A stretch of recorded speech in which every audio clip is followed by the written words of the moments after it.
السلام علیکم ګرانو دوستانو، هیله لرم چې جوړ روغ به یاست. د نن ویډیو می خاص د انجونو او ځوانو ښځو دپاره ده. تاسو کوشش وکړئ دا ویډیو تر پای وګورئ تر څو ډېر شیان ځینې زده کړئ. د ویډیو عنوان دی سیاسي دلربایی.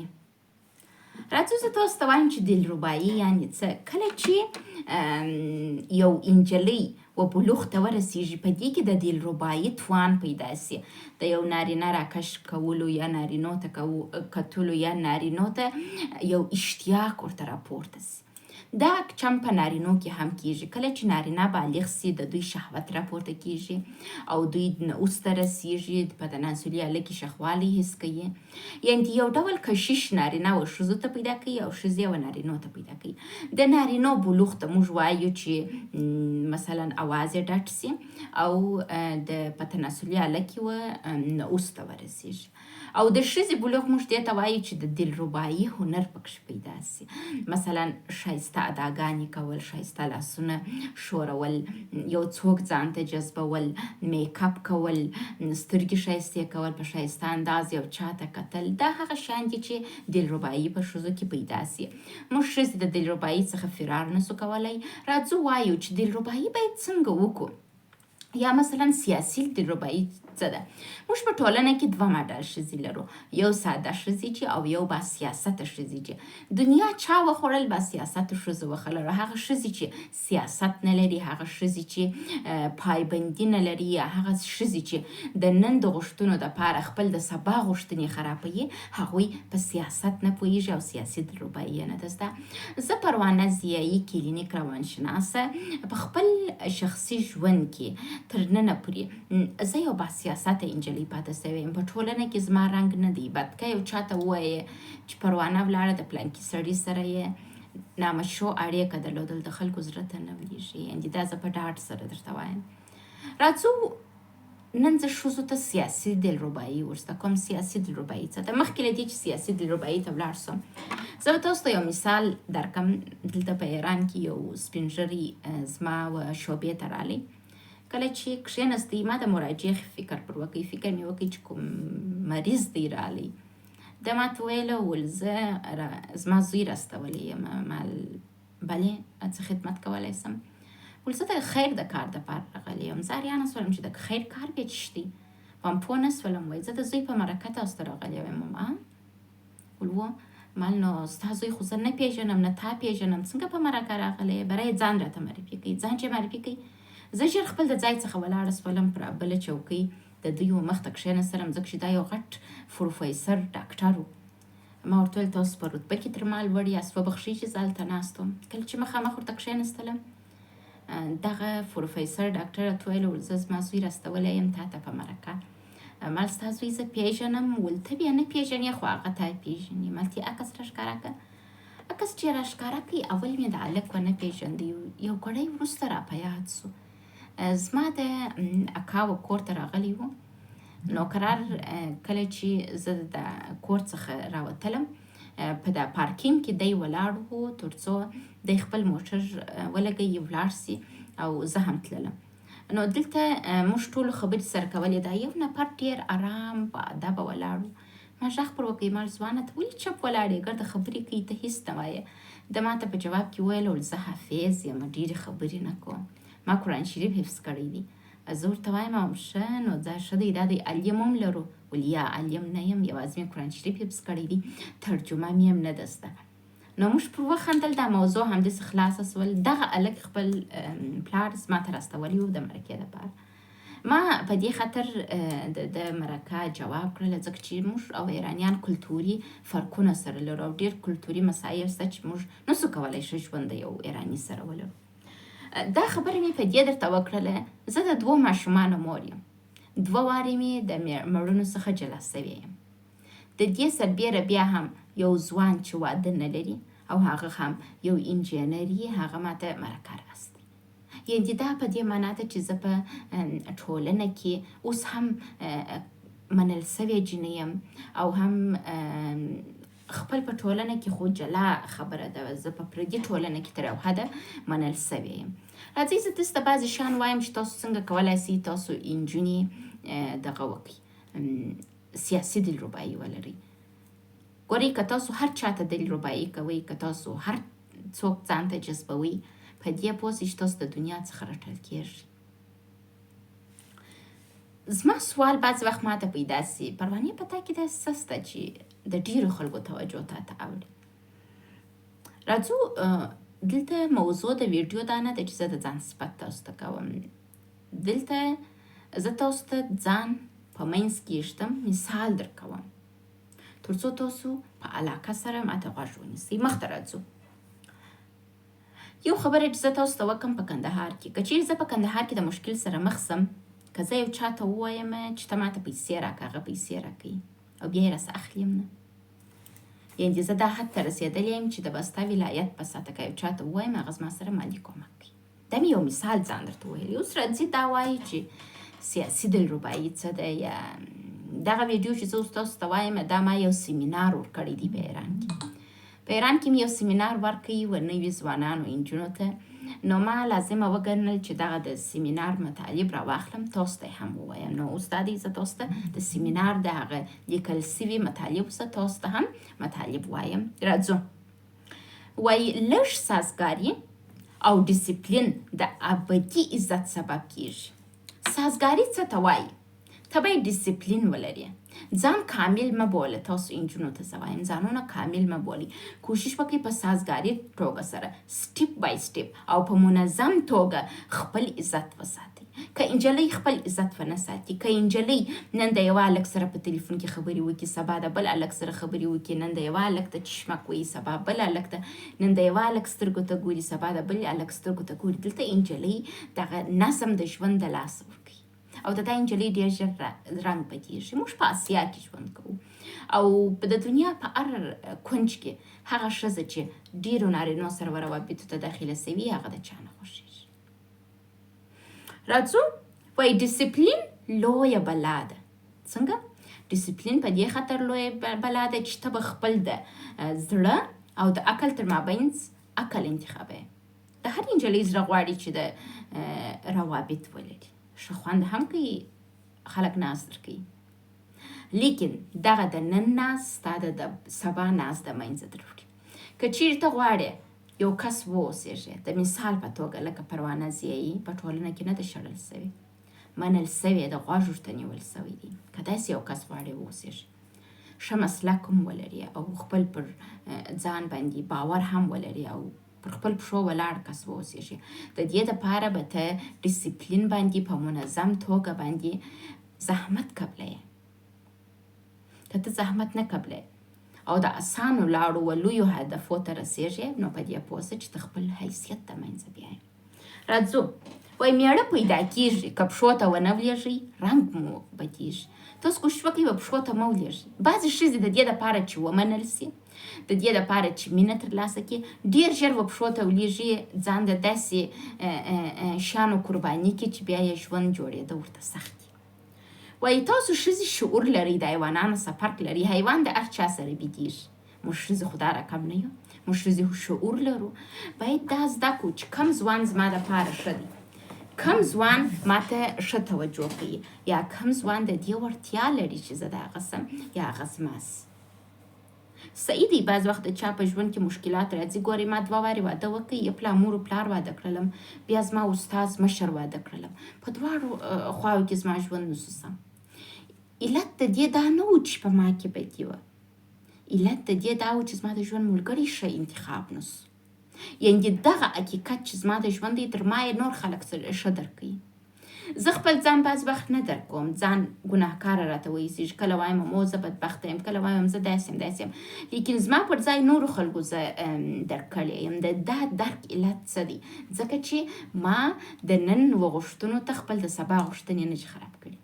د یو هلک سره خبرې کول ستا د نن ضرورت دی. ښه دی، ښه احساس درکوي، ښه خوند کوي چې یو څوک ستا سره خبرې وکړي، مینه درکړي، لیکن دغه هلک چې نن تا ته مینه درکوي سبا ستا سهولت ته منځه در بیایي. نن زه د 22 کالو یم ګرانو دوستانو، زه د 22 کالو یم، مسلک لرم، کلینیک روانشناسه یم. په دغه سن کې تر ننه پورې ما نه دي اورېدلي چې چا دې په ما پسې غیبت کړی، چا دې زما بد ویلي. صحیح دی، بعض کسان سیاسي مخالفتونه را سره لري، بعض کسانو به زما شخصیت نه یې خوښ، لیکن زما پر کردار باندې خبره نه ده سوې. راځو تاسو ته دا زه اسانه کوم چې څنګه کولی سئ داسې یو کشف واوسېږي. اول باید ښځه د روابطو شعور ولري. د روابطو شعور موږ ته چی ته وایو؟ د روابطو شعور دا دی چې ته د هر چا سره رابطې ته داخل نه سي. بعضې وخت نجونې فکر کوي د دا هلک سره رابطې ته داخل سولم، دا هلک هغه هلک نه پېژني نو زه خبرې ورسره کوم. دا په یاد ولرئ، نارینه چې د یو ښځې سره واده ونه کړي، نکاح یې ورسره ونه سي، که یې رابطه ورسره درلودلې یوه بل چا ته حتمن وایي. په ټولنه کې خبره ژر تیت کېږي. نو دا د دې سبب کېږي چې ستاسو د رنګبدۍ سبب کېږي. راځو دلربایي چاته وکړو؟ خو ښځه د ضرورت ورته لري، غواړي دلربایي وکړي، غواړي دلربایي ورسره وسي، غواړي مینه وکړي او مینه ورسره وسي. وایي دلربایي یو کس ته وکړه، هغه هم ستا میړه دی. د چا سره چې ستا نکاح نه وي سوې د هغه سره په هېڅ وجه دلربایي مه کوه، حتی که د تنهایي د غمه ناجوړه کېږي. زه پروانه ضیایي ډېر قوي ډپریشن لرم، زه ډېره ناجوړه یم. یو علت چې زه داسې ناجوړه یم او ډپریشن یم، زما ډاکټران هغه زما تنهایي ګڼي چې زه همیشه په ژوند کې تنها وم. ما په ژوند کې مشکلات درلودل. د دې تنهایي سبب سو چې زه په ډېر قوي ډپریشن اخته سم. صحیح دی، سخت دی، لیکن په ټولنه کې مې عزت ته منځه نه دی تللی. زه په جګه غاړه ژوند کولی سم، سر مې هېڅ چاته نه دی ټیټ. راځئ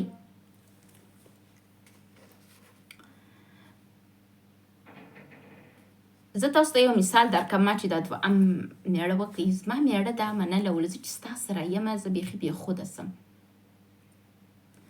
د ده په وجود کې دا وه چې زما دغه میرمن زما دا بلې میرمنې څه فرق لري، یا مثلا دا ما ته ښایسته خوندورې چای رادموي، زما قدر کوي، ما په غېږ کې نیسي، ما سره مینه کوي.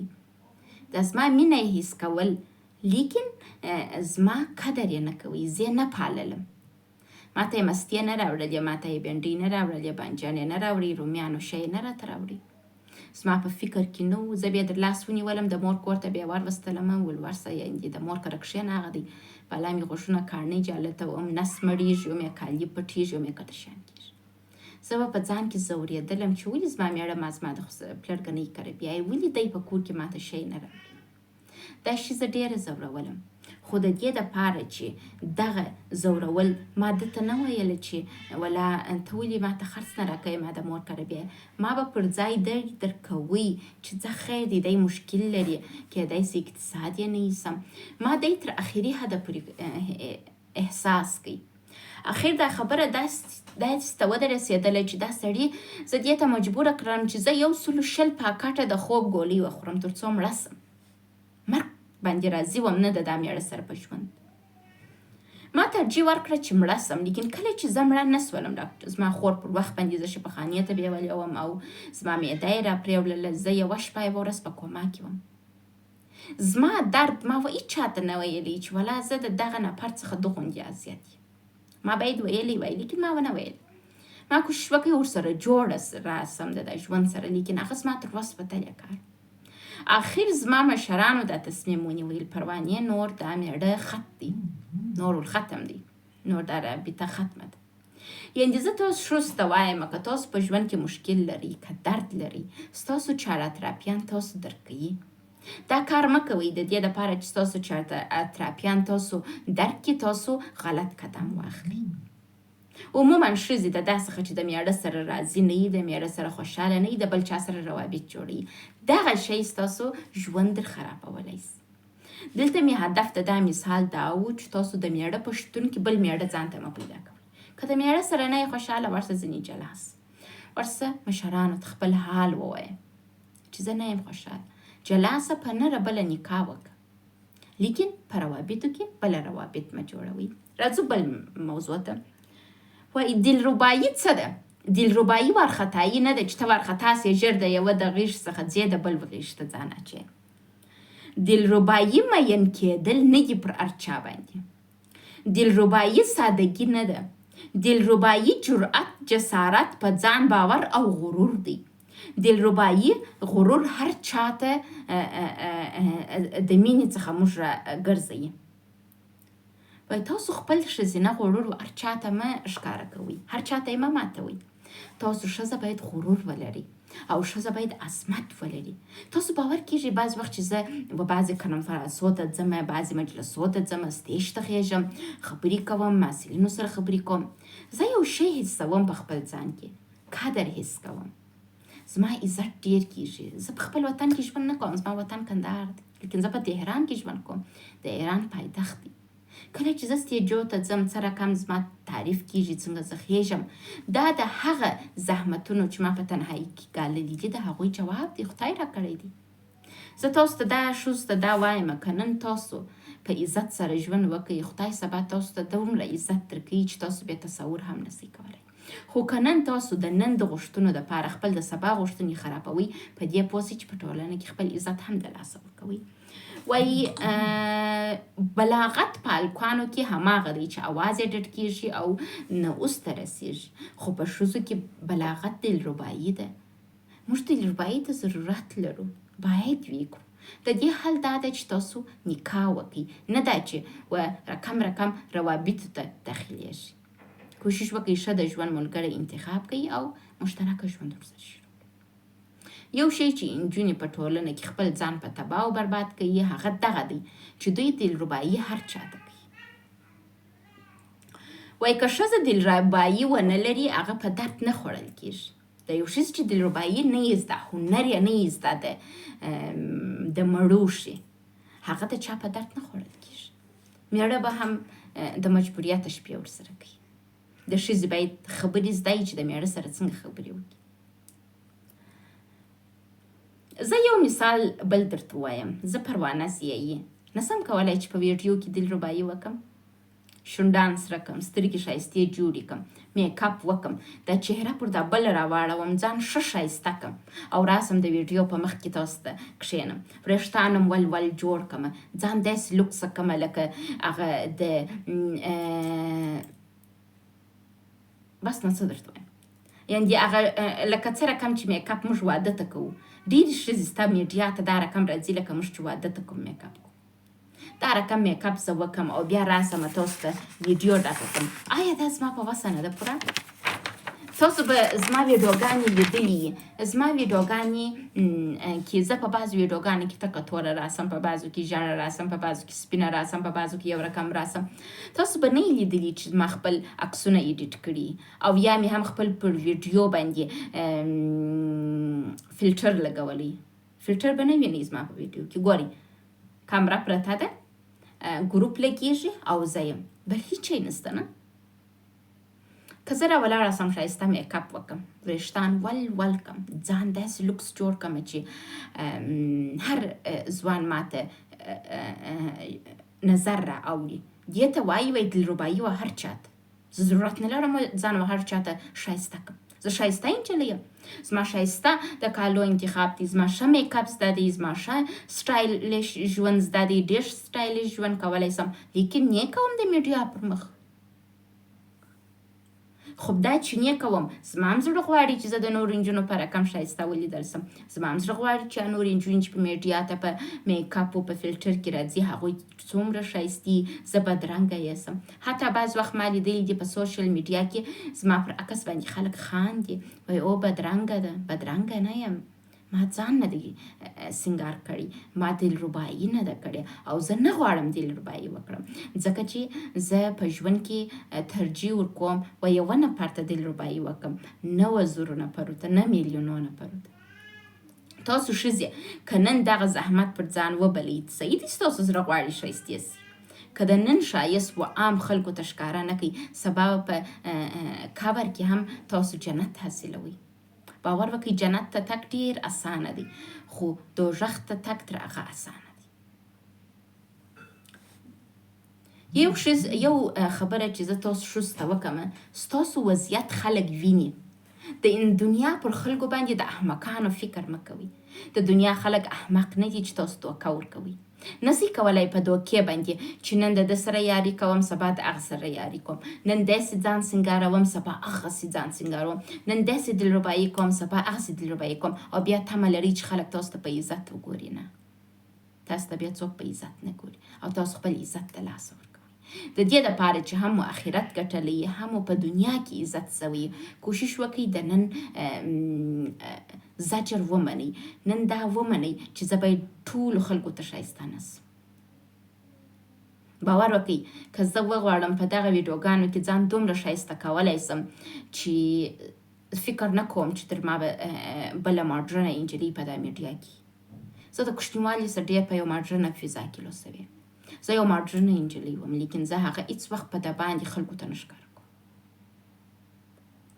زموږ د خپلوانو د ودونو فلم ما خپل یو امریکایي استازي ته وښکاره کړی زما د خپلوانو وادو څو فلمه مې وښکاره کړه هغې ما ته ویل دا ستا په ګردو خپلوانو کې ستا لباس د نورو څه فرق لري هغه دې ته متوجه سول چې زه یو ماډرن انجلۍ یم خو ته دلته داسې نه راځې ته فرق لري په ده باندې مال موږ دغسې یو او دا هم همداسې وه که تاسو په امریکا کې هم سرچ وکئ په امریکا کې هم هغه ښځې چې سنګینې هغه سنګینې ټولو خلکو ته څوک ځان نه سینګاروي سینګار به یو نفر ته دی وایي دلربایي ته ځان مه عادت کوئ دلربایي خاص کس ته وکړه بعض وخت یو ښځه په دنیا کې وایي دا ښه مثال یې زه زما ویډیو چې خلک وویني وایي ته دې مخ وګوره یو نفر ویډیو ډکه کړې ده زما پر ویډیو باندې بیا وایي ستا په مور کې څه شی او څه دروایم ستا په چیش کې غاښو ته یې وګوره د غاښو په منځ کې چوله ده تیا مخ ته وګوره اوس که زه راولاړه سم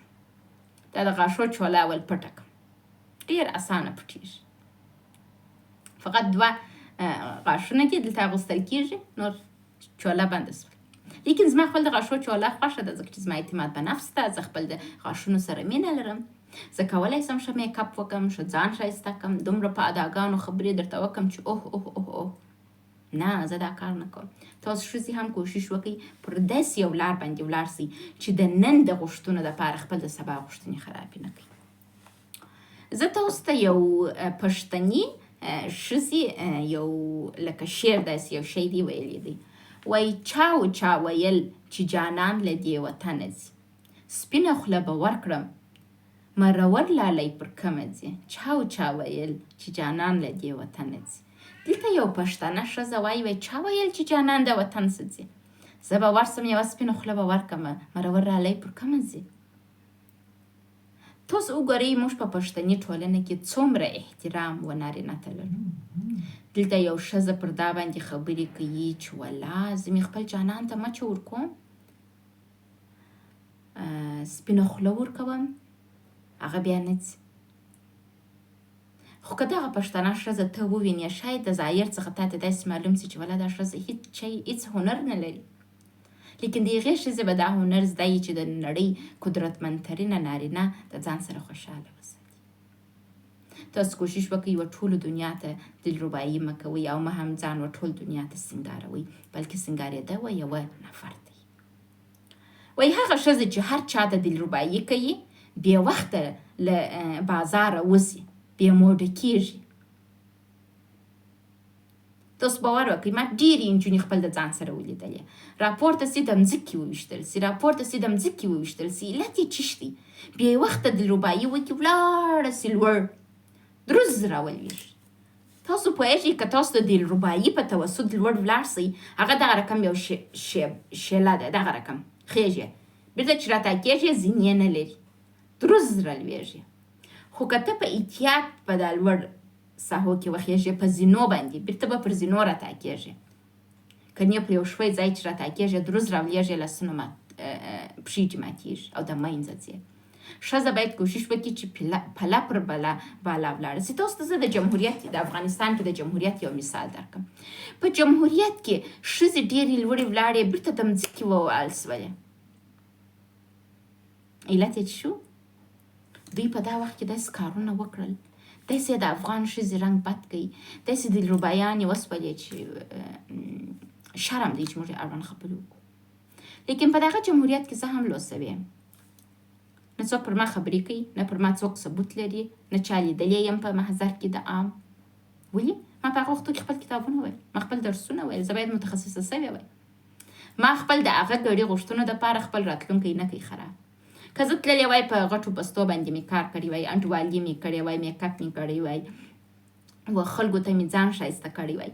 نن به هېڅوک زما په کیسه کې نه وای. لیکن نن زه په تهران کې داسې عزت لرم، دومره زما قدر کېږي لکه څه رقم چې په ایران کې د دوی د خپل ټولنې د یو قدرمنې ښځې قدر کېږي. د دا هر څه علت دا دی چې ما خپل د نن د غوښتنو دپاره خپل د سبا غوښتنې نه چې خرابې کړي. وای سیاسي دلربایي یعنې څه؟ یعنې د روابطو محدود کول.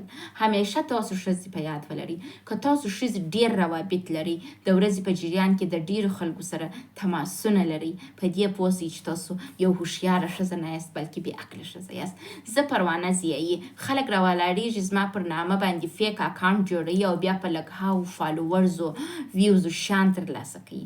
په دومره یو موقف کې زه یم. په تهران کې یو ډېر ښه عصري اکاډمیک ژوند لرم، ډېر په ښایسته توګه زما ژوند روان دی. د دغه هر څه سربیره باور وکړئ زه د ورځې د هېچا سره روابط نه لرم. زما روابط ډېر ډېر ډېر محدود دي، دومره محدود دي زما روابط چې د ورځې په جریان کې ماته یو زنګ هم نه راځي. تاسو فکر وکړئ، که تاسو روابط ډېر دي او د روابطو محدود کېدم مو نه دي زده، تاسو په دې پوه شئ چې تاسو یو سیاسي ښځه نه یاست. ولې باید یو باسیاسته سیاسي یو داسې ښځه چې سیاست ولري هغه ولې باید د ډېرو خلکو سره روابط ولري؟ موږ د دې دپاره چې بې معنا روابط ونه لرو، د دې دپاره چې غیر ضروري خبرې د نامحرمو کسانو سره ونه کړو، د دې په بعضې وخت د چا زړه غواړي، د ښځو زړه غواړي، د ښځې زړه غواړي چې دوست ولري، دا یې زړه غواړي چا سره میسج وکړي، لیکن د دې ځان قرباني کوئ مه. هر څومره چې د یو ښځې روابط محدود دي همغومره هغه ښځه هوسا ده او راتلونکی یې ښه دی او انشاءالله جنت به هم ستاسو وي. د روابطو محدود کېدو تر څنګ چې یو شی باید تاسو همیشه ښځه ولري، یو باسیاسته ښځه باید مبهم رازدار شخصیت ولري. خپل د ځان اړوند هر شی خلکو ته مه وایاست، کوشش وکړئ په مبهم حالت کې واوسېږئ، ډېر معلومات د ځان اړوند چاته مه ورکوئ. دا هم د دې سبب کېږي چې ښځو ته مشکلات جوړ سي. اوکې، او بل ښځه باید د سیاست او دلربایي فرق وپېژني. موږ یو ساده دلربایي لرو او یو سیاسي دلربایي لرو. تاسو کولی شئ دلربایي وکړئ. مثلا زه پروانه ضیایي پر ډېرو خلکو ګرانه یم، زه پر ډېرو مشرانو ګرانه یم، یا مثلا که چیرې زه یو څوک خپل روابط ته راولم، یا مثلا زه د یو چا سره واده وکړم، زه خپل پوره کوشش کوم چې هغه خوشحاله وساتم. خپل د ټوله انرژي چې تاسو قرار دی و ټوله دنیا ته یې ورکئ، هغه ټوله د ځان سره وساتئ او یو نفر ته یې ورکئ. دغه زموږ د نننۍ سیمینار موضوع وه چې ما په دې اړوند د ایران د انجونو سره خبرې وکړلې. دا مې لازم وګڼل چې ولا د ایران انجونو ته خو چې وویل راسه خپل د وطن ښځو ته هم دا ویډیو ډکه کړه. دا ما یو سیمینار ورکړی د ایران انجونو ته د سیاسي دلربایي په نامه. تاسو هم خپل د کورنۍ په انجونو باندې دا ویډیو واورئ، پر ځوانو ښځو باندې هم واورئ. کله ځوانې ښځې هم د دې ښکار کېږي چې میړه لري د بل چا سره روابط جوړ کړي. هیڅ وخت کوشش مه کوئ په روابطو کې بل رابطه جوړ کړئ او کوم شیان چې په دا ویډیو کې ما تاسو ته وویل په دقت سره غوږ ورته ونیسئ. انشاءالله ستاسو ژوند به ډېر کامیاب وي. مننه.